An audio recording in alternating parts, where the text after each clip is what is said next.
So thank you for the opportunity to talk about this fascinating, this incredible film. I just had my TV segment and mentioned that Maestro is my favorite film of the year. Everyone at the TV set were like, "Wow."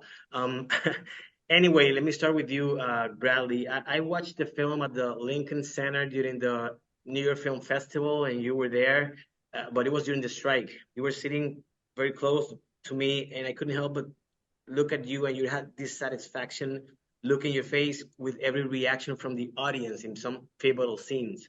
So I was wondering, I don't know if you remember, but what was going through your mind being there and not being able to talk about this masterpiece about your baby?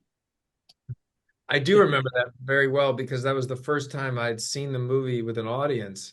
And it was a big deal because it was in Geffen Hall, which is the space where Lenny conducted. I think they even said that at the beginning, 528 performances. And my daughter was right next to me, and my mother was there, and a lot of friends.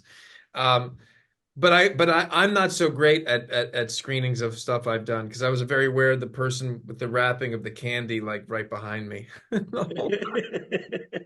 You can't put those things out of your head. Um, but I was happy to be there, and I was so happy at how it sounded. We outfitted that whole space with Dolby Atmos, and it was Dolby Vision. It was really. Mhm. I'm so glad you were there. Yeah, thank you so much for that. So Carrie, your character is the emotional core of the film. If we can say that, it was fascinating to see the evolution of such a complex character. I imagine that from the research, maybe the conversations with their kids, you had a very good idea of who Felicia was. But if you had the chance, if you would have had the chance to talk to Felicia to prepare for the character, what would you ask her about Leonard? Oh, that's so interesting. That's such a good question. What would I have asked about Thank Lenny? you. Um, I don't know. I mean, I think I would have asked her more or less about him. I imagine she had her entire life she answered questions about him.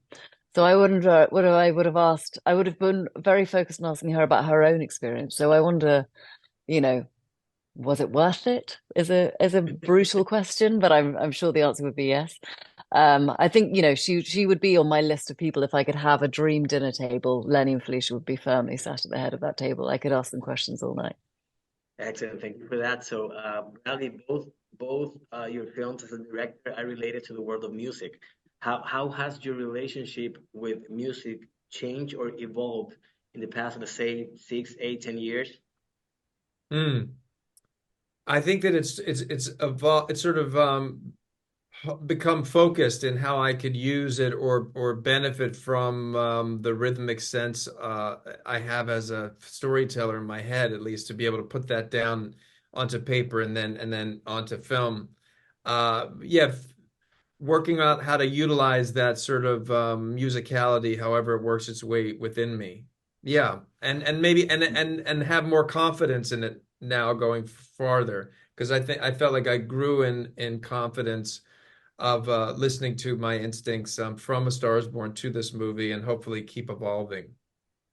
Excellent, thank you for that. My time is up. Again, my favorite film of the year. Congratulations to both of you. You both deserve all recognition. Thank you for giving us the best film of the year and happy holidays. Thank you. Have a great Thank you holiday. so Have a great much. day.